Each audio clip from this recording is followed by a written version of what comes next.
Bienvenidas y bienvenidos a tu podcast de cabecera, Tus amigas las hormonas. Hoy, antes de continuar con la segunda parte de las preguntas y respuestas sobre la tiroides, porque en el episodio anterior me quedé muy corta y aún así me quedaré corta en este episodio, porque la cantidad de preguntas sobre la tiroides, el hipotiroidismo, el hiper y todo lo del medio es abrumador. Ya estoy emocionada y no llevo ni 46 segundos de podcast. Quiero daros las gracias por la tremenda, no puedo asumirlo, la tremenda acogida de mi nueva marca, IVB Wellness Lab, que realmente es un proyecto que solo acabo de sacar la uña meñique. O sea, no os hacéis una idea de lo que tenemos preparado, y digo tenemos porque esto es algo que aunque la cabeza visible sea yo, detrás hay personas tan importantes para mí como mi hermano Carlos, que es el que realmente inició todo esto, porque él es el que siempre ha creído en mí, más que yo misma. Confía en todo lo que sé más que nadie y bueno, pues es el que inició un poco todo esto y pues al final detrás de él hay Valerio, que es la otra mano derecha de mi hermano y mía, luego Luis, toda la gente de la página web, Ana, que también ha diseñado la página web y la marca, las chicas de fotografía, bueno, en fin, que no quiero enrollarme, pero que la acogida está siendo tremenda y cuando estéis oyendo este podcast ya habrá salido a la venta en preventa el primer suplemento, Tiro Energy, y sé que habrá sido brutal porque el suplemento es brutal, pero vosotros sois todavía más brutales y sé que lo habréis agotado. Así que gracias de antemano. Me siento un poco, no sé, como en una bolita del futuro rollo, en plan, ¿qué es lo que quiero que pase? O sea, ¿sabes? Porque ahora estamos a jueves, ¿vale? Y mañana saldrá, es que es súper fuerte, es que estoy grabando una cosa ya anticipada, pero vosotros lo vais a escuchar el sábado. En fin, que muchísimas gracias, lo hayáis comprado o no, porque para mí el hecho de que apoyéis este proyecto, que va mucho más allá de mí, esto va de mejorar vuestra salud, de mejorar vuestra calidad de vida y de saber que está en vuestras manos hacer que vuestra salud sea todo aquello que imaginéis y sepáis que os merecéis. Y además ya sabéis que parte de los beneficios de la compra de los suplementos van a ir principalmente a una ONG, que todavía no lo puedo decir porque todavía no hemos contactado con ellos y para que le parezca bien, etcétera, que no creo que haya ningún problema, pero vamos, que no quiero anticipar y decir, es esta, y que luego nos digan, pues no, porque no sé qué, y que me digáis, pero no se le ibais a dar a esta. Entonces la cuestión es que sepáis que ese 10% va y que conforme se haga más grande el proyecto, irá a más ONGs, a más fundaciones destinadas a, en este caso la primera va a ser de una enfermedad endocrina, ¿vale? Pero conforme vaya evolucionando las cosas, seguramente haremos de esta labor solidaria también algo mucho más grande, y yo creo que vamos a mejorar tanto vosotros, yo y todo el mundo. Y nada, sin más, voy a dar reinicio al preguntas y respuestas de tiroides parte 2. Entonces, Gemma me pregunta, ¿puede estropearse la función tiroidea en la menopausia? ¿Qué hacemos para que no ocurra? Entonces, lo que tenéis que saber es que en la menopausia, igual que la andropausia, que es la etapa del hombre donde disminuye la correcta producción de espermatozoides y de testosterona, son periodos en los que intrínsecamente implican que nos hemos hecho más mayores y por tanto con la edad, especialmente a partir de los 45 años, tenéis que saber que la mayor parte de hormonas, excepto 2, disminuyen su producción. ¿Por qué? Porque tradicionalmente, ¿vale?, nuestro cuerpo está hecho, y los seres humanos hemos evolucionado mucho más lento de lo que ha hecho nuestro ambiente, nuestra ciencia, nuestra medicina. Por tanto, nuestro cuerpo todavía está programado, nuestros genes están programados para vivir en una situación donde a los 40 años ya estaríamos muertos. Entonces tenéis que entender que para nuestro cuerpo humano, para nuestras células, para nuestros órganos, tener 50 años es ser mayor. Entonces el cuerpo, como ya sabéis, es una máquina de adaptarse y por tanto se va cansando progresivamente. Lo primero y que más se pone en manifiesto, sobre todo porque es algo objetivo que tú puedes ver, es en la mujer el cese de la menstruación. Pero eso lo que implica es que tus ovarios dejan de producir estrógenos y progesterona. Pero es que en los hombres disminuye también la producción de testosterona, pero es que también disminuye la función tiroidea, de ahí a que, abro comillas, se pueda estropear la función tiroidea con la menopausia. Pero no porque la menopausia produzca una alteración de la tiroides per se, sino que por la edad se produce la menopausia. ¿Por qué? Porque disminuye la producción de estrógenos y progesterona en los ovarios y con la edad disminuye la producción de hormonas tiroideas. ¿Por qué? Porque tu tiroides ya está cansado de trabajar durante 50 años. Igual que también disminuye otras hormonas como pueden ser el glucagón, disminuye otras hormonas como es la vitamina D, disminuye otras hormonas como puede ser la PTH, disminuye otras hormonas como puede ser la aldosterona, la androstenediona, excepto dos hormonas. ¿Cuáles son? El cortisol y la insulina. Por eso, conforme nos hacemos mayores, hay una mayor proporción de resistencia a la insulina y de diabetes, porque hay mayor secreción de insulina, pero es una insulina, entre comillas, que no hace la misma función que en personas jóvenes. Por lo tanto, hay que cuidarse muy mucho el metabolismo, especialmente el metabolismo de la glucosa, mediante el ejercicio físico. Y también hay que cuidarse muy mucho del estrés, porque el cortisol aumenta. Y más concretamente lo que hace es que aumenta el patrón de secreción de cortisol. Esto es, no es que la cantidad total aumente mucho, sino que el cortisol deja de tener esas subidas y bajadas naturales para quedarse en un estado como crónicamente elevado. Por tanto, predispone tanto a una redistribución de la grasa corporal hacia la zona abdominal como predispone a una mayor pérdida de masa ósea, predispone a el aumento de tensión arterial, predispone a las infecciones, predispone a la fragilidad vascular, predispone a los dolores musculares.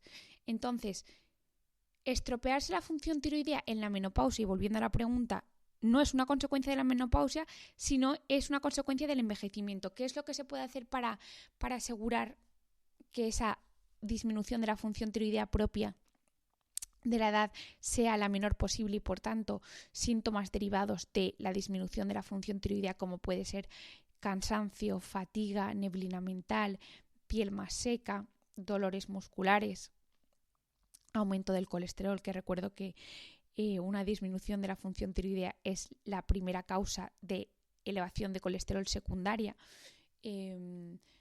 la fertilidad, bueno, en fin, que todas las funciones del organismo se vean afectadas, pues es optimizar la función de la tiroides. ¿Cómo? Pues 1, asegurando el consumo de yodo.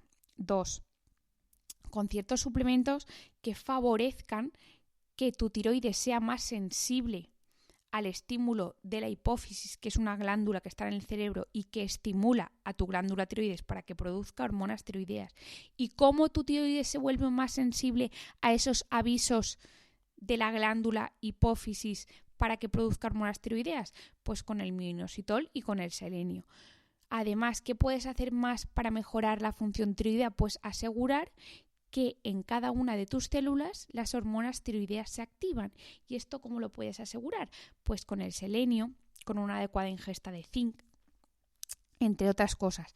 Y yo no por decir nada, pero el Thyro Energy, el Thyro Energy o Thyro Energy, como quieras llamarlo, tiene precisamente minoxidil, tiene selenio, tiene además Rhodiola, que contribuye a reducir ese exceso de cortisol, esa pérdida de cortisol asociada al envejecimiento.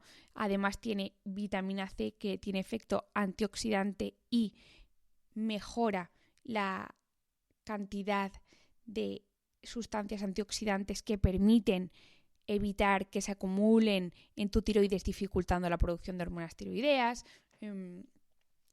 Esto no es un emplazamiento publicitario, pero quiero decirte que precisamente ThyroEnergy te puede venir muy bien en esta etapa. Por otra parte, además tiene yodo, que como os lo he dicho es uno de los nutrientes claves para la correcta función tiroidea, en tanto que la hormona tiroidea está formada por una proteína que se llama tiroglobulina y por yodo. La hormona tiroidea inactiva tiene 4 moléculas de yodo y la activa tiene 3. O sea, fijaros si se necesita el yodo. En el ThyroEnergy os he puesto una cantidad de yodo que asegura que tomes o no alimentos ricos en yodo, como la sal yodada, tengas un mínimo. Concretamente tiene 93 microgramos de yodo, que son aproximadamente el 90% de yodo que necesitan. La cantidad de yodo es entre 150 y 300 microgramos al día. Luego, además, tiene coenzima Q10, que lo que va a hacer es permitir que la hormona tiroidea activa esté más tiempo activa en tus células, cosa que también te va a ayudar. Bueno, que no quiero hablar más del producto, pero que te puede ayudar mucho para la menopausia, el suplemento GEMA.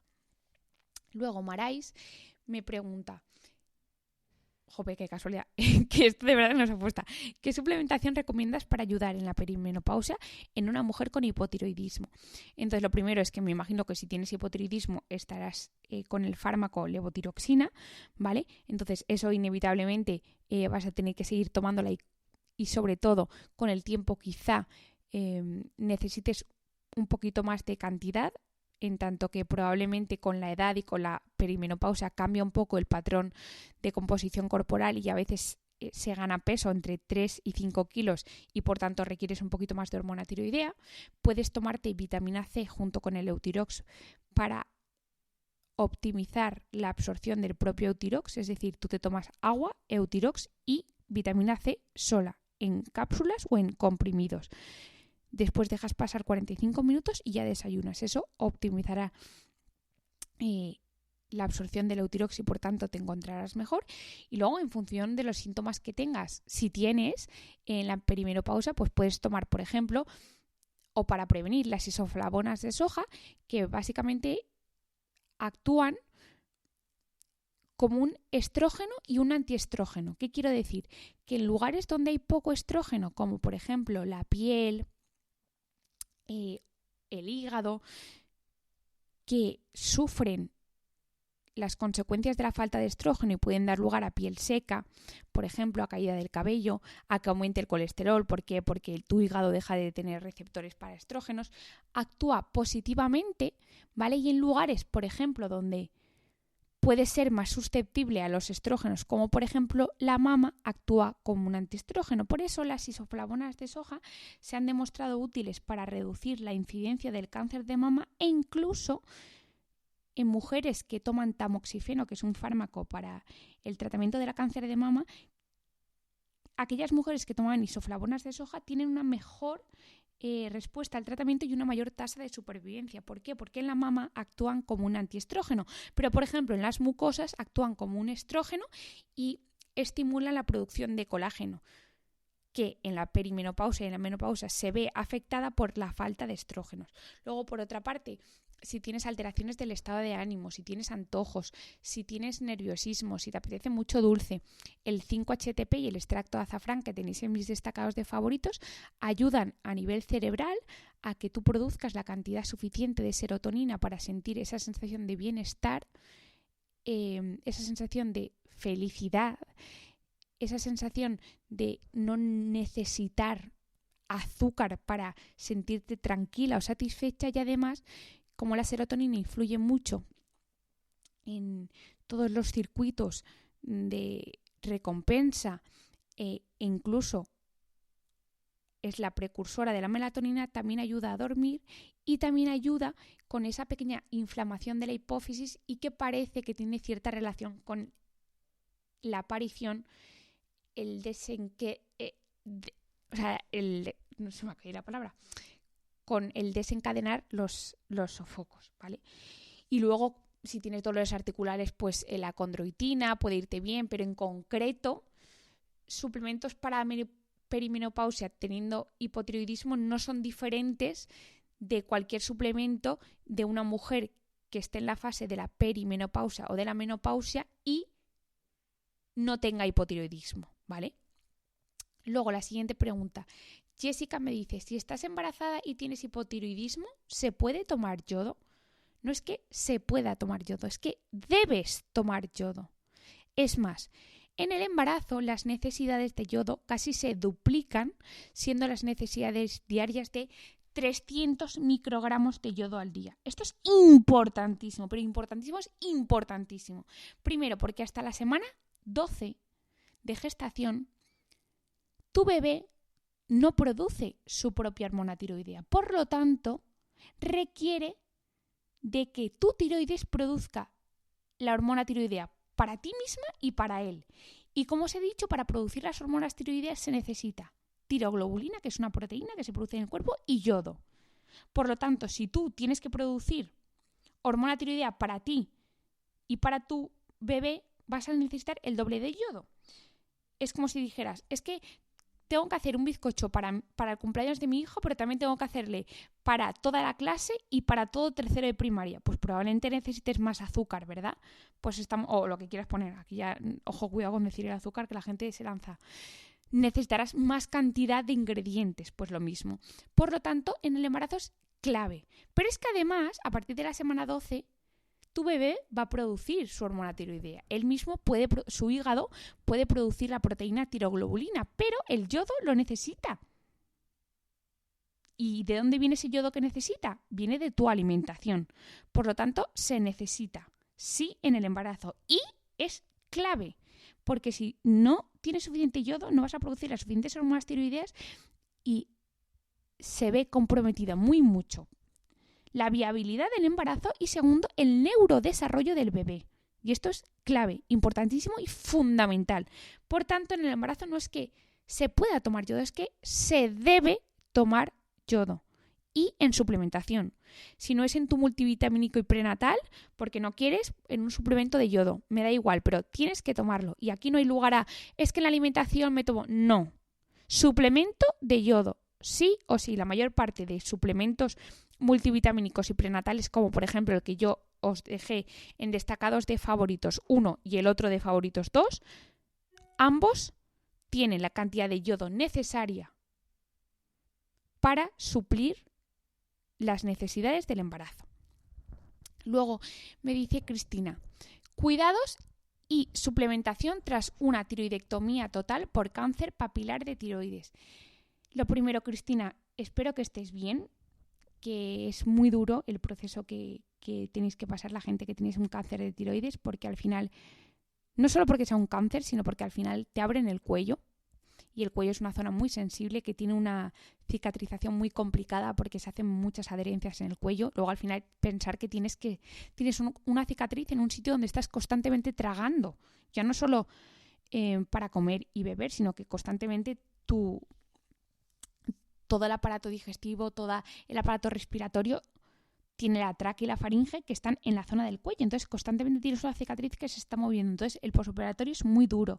Y luego, al final, que te han quitado un órgano que produce unas hormonas tiroideas que participan en todas y cada una de las funciones. Y ya no solo eso, es que además, lo siento, pero los médicos no hemos dado con un remedio post-tiroidectomía completamente fisiológico. ¿Por qué? Porque te damos levotiroxina, que es solo hormona, bueno, es un análogo de la hormona T4, pero no te estamos dando ese 20% de hormona T3 que produce la tiroides, porque la tiroides produce un 80% de hormona tiroidea inactiva T4 y un 20% de hormona tiroidea activa T3. Esa hormona tiroidea inactiva T4 en cada una de tus células, gracias, entre otras cosas, al selenio y a unas enzimas que se llaman desyodasas, se activa hormona T3.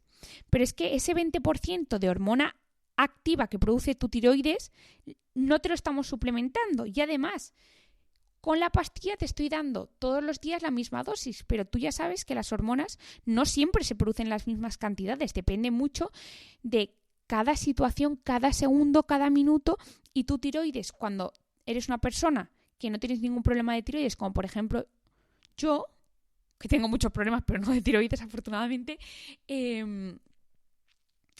está constantemente haciendo un equilibrio y escuchando las necesidades de cada una de las células de tu organismo y dice, ay, ahora produzco un poquito, ay, ahora produzco otro poquito, ay, no, ahora produzco un poquito menos. Pues no, cuando yo te quito la tiroides porque tienes un cáncer, desde luego que te estoy salvando la vida. Súper bien, y eso nadie lo discute y es genial. Pero no por eso hay que menospreciar el hecho de que la calidad de vida no es la misma que la de antes. O sea, creo que vivimos en una sociedad donde parece que tienes que entrar en una cosa o en otra. No. Tú puedes estar muy afortunada, sentirte muy afortunada de que te hayamos curado el cáncer de tiroides mediante una tiroidectomía, y además puedes sentirte triste, angustiada y, pues, entre comillas, decepcionada con los médicos porque no te hemos conseguido devolver la calidad de vida que tenías antes. Es que son sentimientos totalmente coexistentes, ¿vale? Por lo tanto, cuidados y suplementación tras una tiroidectomía total. Cuidados sobre todo de la cicatriz, ponerte alguna crema, bueno, aparte de protección solar, alguna crema que favorezca la cicatrización. A mí me gusta mucho decir a los pacientes que las primeras semanas utilicen el Quelocote, que es una especie de gel de silicona, el Quelocote o el Trofolastin. A mí me gusta más el Quelocote. Y luego después, una vez que ya haya cicatrizado, me gusta mucho recomendar Cicaplast de la Roche-Posay o Cicalfate. Me gustan mucho esas dos, Cicalfates de Aven. Ponértelo sobre toda esa zona, pues al menos 2-3 meses. Y luego, sobre todo, que no le dé el sol. Y de suplementación, pues yo os recomendaría el Tiro Energy, o si no te lo quieres comprar mi suplemento, pues al menos el minoxidil, el selenio, la coenzima Q10. ¿Por qué? Porque todo esto va a ayudar a que tu propia hormona tiroidea, o sea, la hormona tiroidea que tú te estás tomando en pastillas, se active y permanezca más tiempo activa dentro de tus células, ¿vale? Y que con el Eutirox te tomes vitamina C para optimizar esa absorción, porque ya que no tienes tu propia hormona, al menos que la pastilla que te tomes se absorba. Entonces, vitamina C más Eutirox en ayunas, te esperas 45 minutos, comes, haces todo lo que quieras, y luego la suplementación, sobre todo selenio, minoxidil y coenzima Q10. Y bueno, y si quieres, en vez de tomarte separados, pues mi suplemento te puede ir muy bien. Y luego, en función de otros síntomas que tengas, pues ya añadir una u otro. Pero eso sería como mi elección. Y luego me dice María, estoy súper perdida sobre la alimentación teniendo hipotiroidismo. Ayuno, sin gluten. Entonces, de verdad, esto no sé cómo afrontarlo porque cada vez más en las redes sociales me pasa una cosa, que es que me da rabia decirlo esto y me siento un poco tonta, pero espero que no me juzguéis. Me da un poco de miedo hablar de alimentación, y mira que mi especialidad es endocrinología y nutrición. O sea, mi especialidad son dos cosas juntas, ¿vale? Pero me da un poco de miedo porque cada vez la gente es más sectaria y personaliza más cualquier consejo de alimentación que des. O sea, hay ciertas cosas que no se puede hablar en redes sociales. 1 es política, 2 es religión y 3 es nutrición, porque la gente se lanza en masa. Basta que digas, no sé qué del azúcar, azúcar, edulcorante, edulcorante, alcohol, alcohol. O sea, toma edulcorantes, tú eres médico, edulcorantes, o sea, y me da miedo. O sea, me da miedo. Entonces, hay también una especie de gente que defiende sin ningún tipo de opción a replantearse que existen otras realidades, el tema de la alimentación teniendo hipotiroidismo. A ver, teniendo hipotiroidismo como tal, un hipotiroidismo autoinmune, no hay ningún consejo estricto y en detalle obligatorio para nadie, ¿vale? Otra cosa muy diferente es si tú tienes hipotiroidismo autoinmune y como consecuencia de esa enfermedad autoinmune, tú tienes otra enfermedad autoinmune que es la enfermedad celíaca y por tanto tu tratamiento, al igual que el tratamiento para la hipertensión es un fármaco antihipertensivo, tu tratamiento da la casualidad que es una alimentación sin gluten. Y este es tu fármaco y hay que tomarse en serio, sobre todo no digo para gente que tiene enfermedad celíaca, sino para el resto de personas que no las tenemos, que esta persona, su tratamiento es esto. Entonces, no se es un poquito o muy celíaca, se es celíaca. Igual que tú a alguien que tiene cáncer no le dices tiene un poquito o mucho cáncer, no. Es que eso es su tratamiento y hay que respetarlo y no jugar con eso, ¿vale? Entonces, luego, además, teniendo hipotiroidismo, puede ser que tú notes que el gluten no te sienta bien. ¿Por qué? Porque primero has descartado que tienes enfermedad celíaca haciéndote el análisis sanguíneo. Después has probado quitar el gluten y has notado que te encuentras mejor. Has probado reintroducir el gluten, es decir, cereales con gluten, y has notado que te encuentras peor, pero a ti los análisis te dan mal. ¿Esto qué quiere decir? Pues que probablemente tengas sensibilidad no celíaca al trigo o sensibilidad no celíaca al gluten, ¿vale? Pero que a día de hoy la medicina no dispone de una batería de anticuerpos para diagnosticar cuáles son, en tu caso, los anticuerpos que tiene el gluten o el trigo y que a ti te producen reacción, porque nosotros medimos la gliadina, medimos la transglutaminasa, pero o el antiendomisio, que son otros anticuerpos, pero no medimos el anticuerpo ¿Por qué? Porque no lo sabemos. Entonces, igual dentro de 20 años sale un anticuerpo que se llama anticuerpo zonulina gliadina A45, que resulta que todas esas personas a las que los anticuerpos normales le daban negativos, pero ella notaba que le sentaba mal, son positivos. Y ahora de repente hay una enfermedad que se llama enfermedad por anticuerpos antizonulina gliadina Z4A. Pues entonces, en tu caso, no te tomes el gluten, pero si tú el gluten te sienta bien y tienes hipotiroidismo, puedes tomarlo. No hay ninguna dieta propia del hipotiroidismo. No hay, igual que no hay una para el hiper. Pero, por ejemplo, en el hipertiroidismo no hay que tomar yodo. ¿Por qué? Porque ya tienes una función tiroidea exacerbada.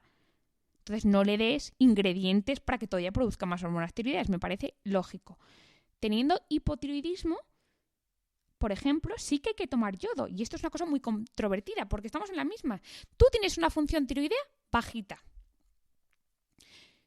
Tú quieres producir hormona tiroidea y no le estás dando uno de los ingredientes. Entonces, ¿qué sentido tiene?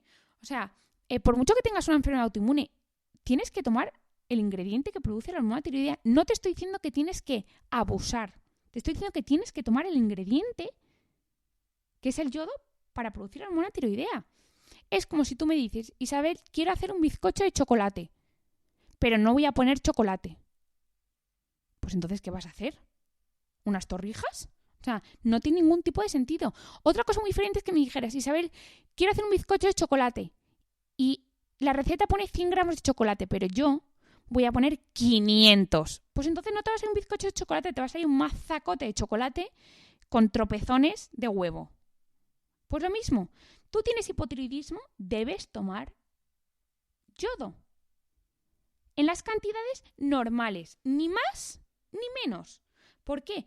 Porque si tú no le estás dando el ingrediente necesario para producir la hormona tiroidea y encima tu tiroides produce menos hormona tiroidea, estás haciendo un pan con unas tortas.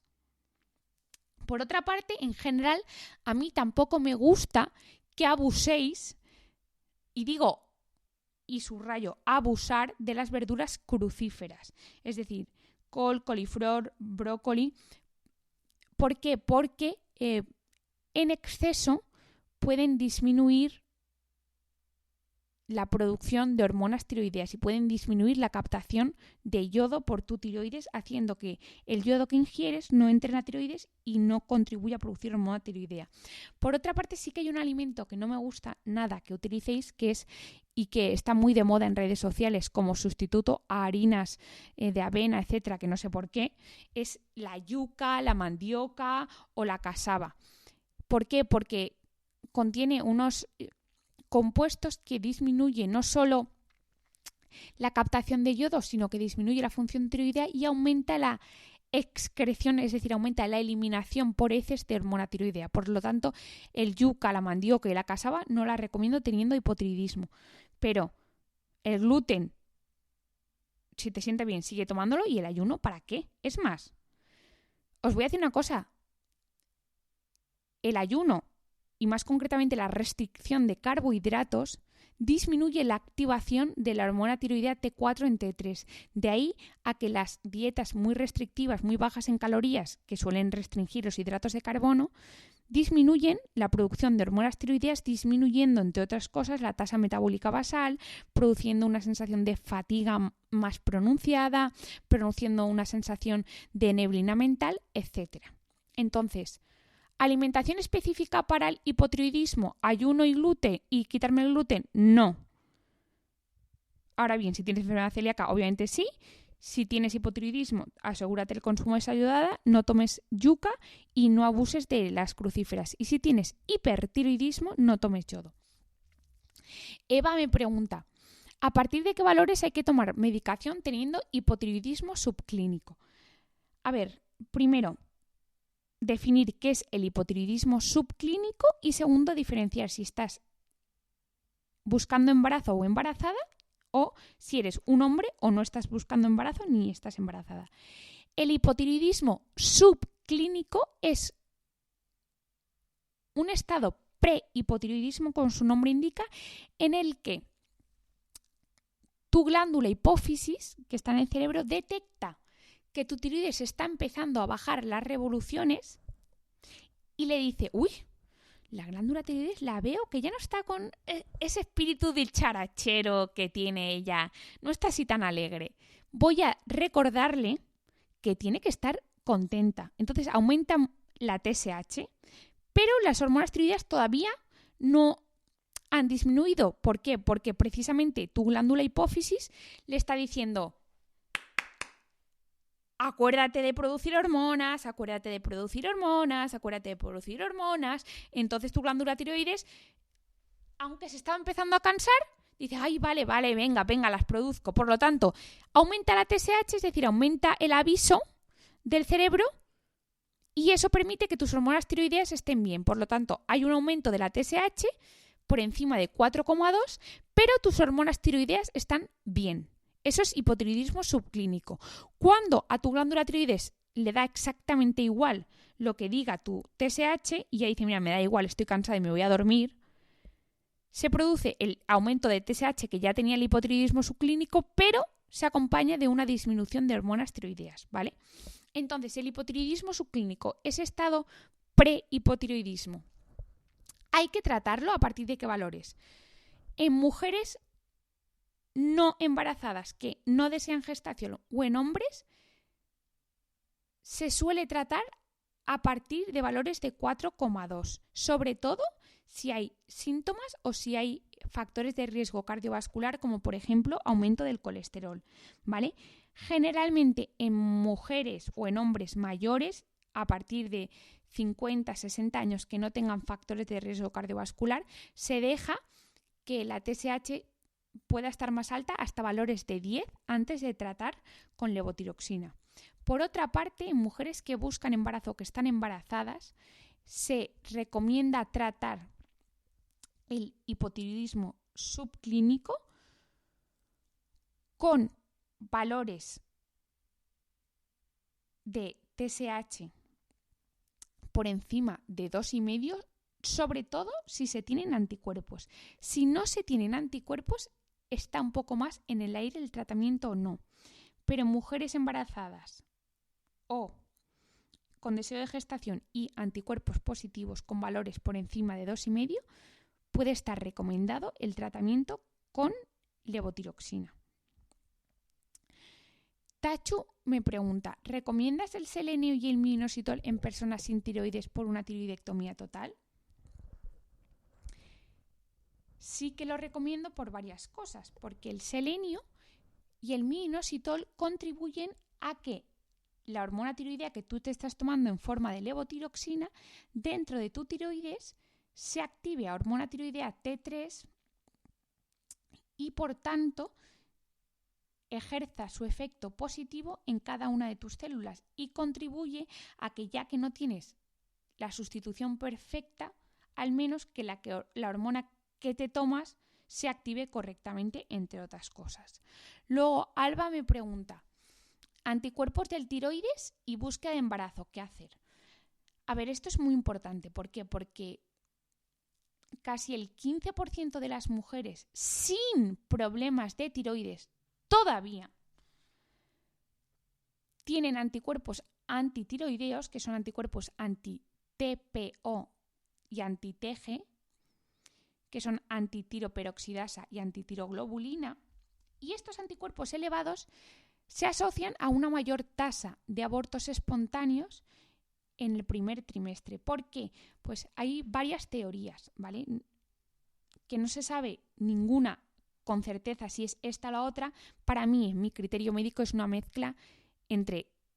Cuando en medicina no hay algo claro y te dicen varias cosas, probablemente sea una mezcla de esas cosas. Pues en este caso es porque probablemente esos anticuerpos antitiroideos lo que te indican es que tú tienes una autoinmunidad contra tu tiroides que está atacando a tu tiroides y destruyendo parte de tu tiroides, y que aunque en el momento exacto del análisis esté todo bien, tú no sabes si justamente en el momento en el que tú estás desarrollando el folículo, o en el momento en el que se está produciendo la ovulación, o en el momento en el que se está produciendo la fecundación, tu pico de hormonas tiroideas se está viendo afectado por justamente un ataque de anticuerpos, y por tanto no estás produciendo la cantidad justa y exacta para que se fecunde, o para que se desarrolle el folículo, o para que se ovule, porque como os he dicho, las hormonas tiroideas influyen en todos y cada uno de los procesos del organismo.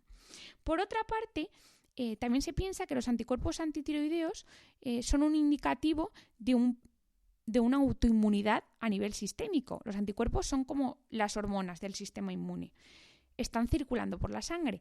Entonces, esos anticuerpos pueden actuar a nivel local de los ovarios, de las trompas de falopio, y pueden atacar a esas estructuras produciendo una inflamación, una oxidación, y esos radicales libres oxidantes afectan a todo el proceso de fecundación y desarrollo del embrión. ¿Por qué? Porque para un correcto desarrollo del embrión se necesita como que toda esa zona de ovarios, trompas, endometrio esté como en una burbujita antioxidante. Por lo tanto, cualquier anticuerpo que pueda entrar y atacar y producir una inflamación contribuye a que no esté el ambiente correcto para que se produzca un proceso tan delicado y tan fundamental como es la fecundación y la producción de una vida. Entonces, por eso la presencia de anticuerpos antitiroideos se asocian con una mayor tasa de abortos espontáneos.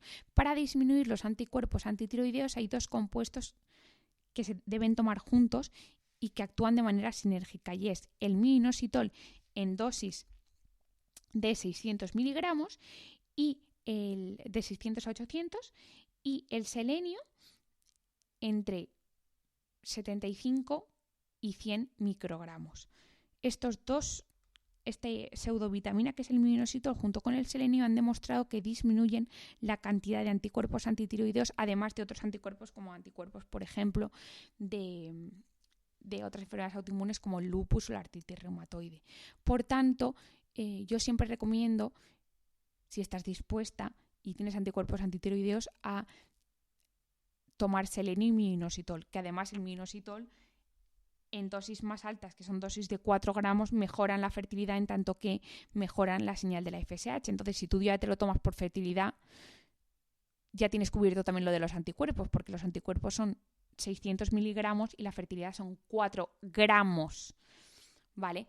Y en el multivitamínico y mineral prenatal tienes el selenio, pero si no te tomas eso, pues selenio y minoxidil te pueden ayudar mucho. Y esto también lo disminuyen en personas con hipotiroidismo, lo mismo, selenio y minoxidil. ¿Y qué suplemento lo lleva? Pues el mío, Tiro Energy.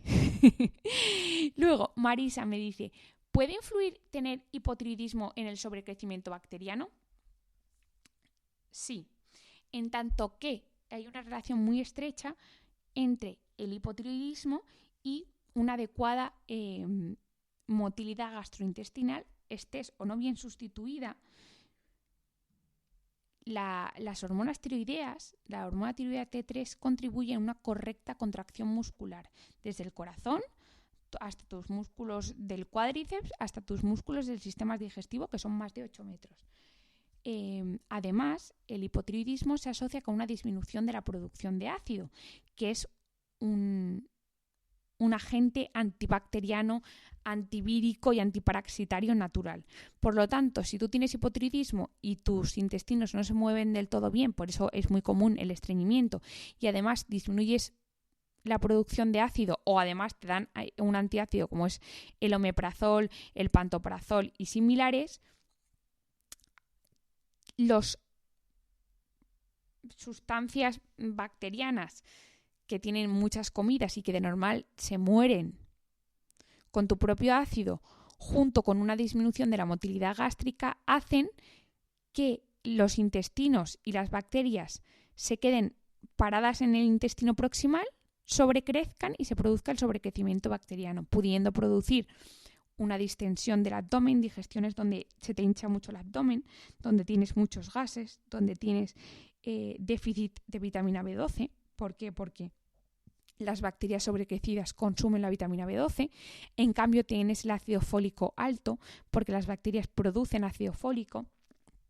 Luego además tienes o puedes tener, entre otras cosas, diarrea, puedes tener rosácea, que todos son unos síntomas del sobrecrecimiento bacteriano. El sobrecrecimiento bacteriano, además de obviamente tratar el hipotiroidismo, hay que tratarlo mediante un antibiótico, que eso te lo dan una vez que se confirma, te lo da el digestivo, y si no va bien ese antibiótico, puedes dar un antibiótico herbáceo y luego hay que reparar la barrera intestinal.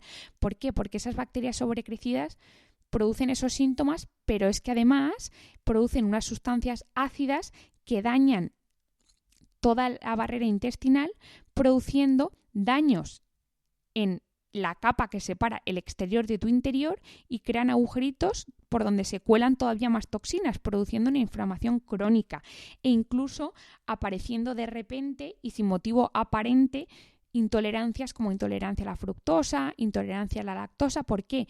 Porque en el borde, en cepillo, en el extremo de la barrera intestinal, donde están los transportadores y las enzimas que se encargan de digerir la fructosa y la lactosa, esas bacterias sobrecrecidas, que no deben estar en el intestino proximal, han dañado a esos transportadores, han dañado a esa enzima que digiere la lactosa, a esos transportadores que se encargan de absorber la fructosa. Por lo tanto, tú no puedes ni metabolizar ni absorber la fructosa, eso se queda en el intestino y produce al final pues la mala absorción de fructosa y de lactosa. Por lo tanto, tienes que reparar esa barrera intestinal para que todo se repare. Y de ahí a recomendaros la glutamina, el zinc L-carnosina, la quercetina, el probiótico, que todo lo tenéis como siempre en mis destacados de favoritos y en la publicación de sobrecrecimiento bacteriano y de barrera intestinal. Todo en mi perfil de Instagram. Y Luis me pregunta, venga, acabo con esta pregunta. Luis me pregunta, ¿es necesario tomar levotiroxina a la misma hora? No siempre madrugo. No es necesario tomar la levotiroxina a la misma hora. Es recomendable, pero no es necesario, en tanto que la levotiroxina tiene una vida media de 7 días. No pasaría nada, incluso si un día te olvidas, al día siguiente tomarte las dos, la de ese día y la del anterior. Y nada, ay madre mía, se va a pasar súper rápido. Un besito muy, muy, muy grande. Muchísimas gracias por escucharme y nos vemos en el próximo episodio. Un besito muy, muy, muy fuerte. Sois los mejores. Oscu. ¡Mua!